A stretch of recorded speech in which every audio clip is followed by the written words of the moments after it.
Connie, the city has spent 3 years and $2 million trying to craft a Northside Specific Plan to mess zoning and planning on the overlooked and often undervalued Northside neighborhood, and it is still not complete.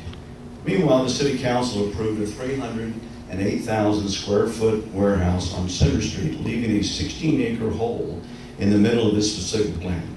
How do you reconcile these apparently contradictory decisions, and what would you suggest to solve this dilemma? I think what we first must realize is it is one thing for a council person to be one individual vote on various city council decisions, to vote in which their residents and constituents request that they do. But it's also vital to have consensus building on the city council. One vote does not mean anything if we cannot get the 4, or in some cases 5, to achieve something across the finish line. What happened in terms of the Northside Specific Plan and the warehouse was we had a city council, we currently have a city council, that could not come to consensus on this item, despite the fact that a very large amount of both Northside and residents from all across the city came out in droves asking their city council to see this problem, this predicament from their point of view. And our city council unfortunately dismissed that. And that is one of the many reasons I had mentioned in opening statements that we need the profound change in our city council.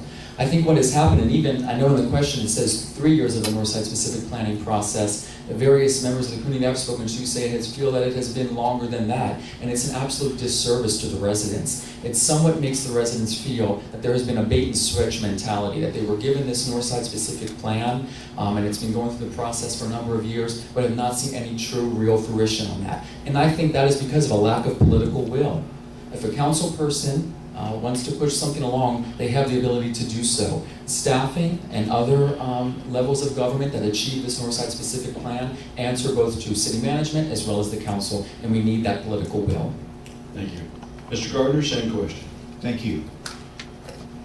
The warehouse vote was very disappointing to me. I think our council made a significant mistake, and I think we'll lose in court.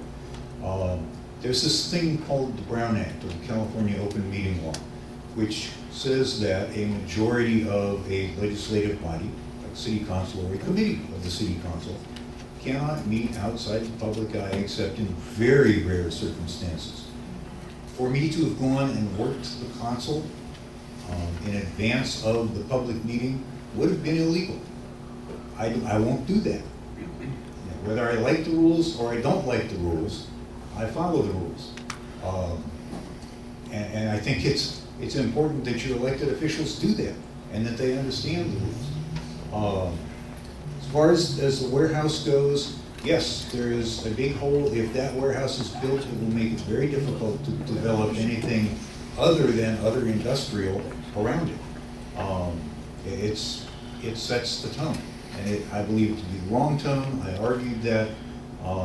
I will continue to argue it through the Northside Specific Plan process, and I hope that the council, especially with some new members, will have a better perspective of what the North Side can and should be, and won't be affected by some of the kind of blighted businesses that do exist on parts of the North Side, and see that as all that the North Side can be. Thank you. Ms. Edwards, you can finish up the question.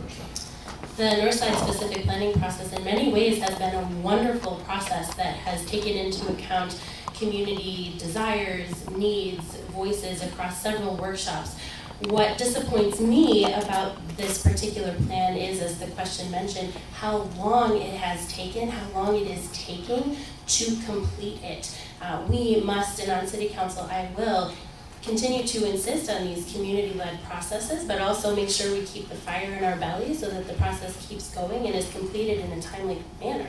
When we don't, that's how other decisions are made that can undermine the process and the decisions that the plan is trying to avoid.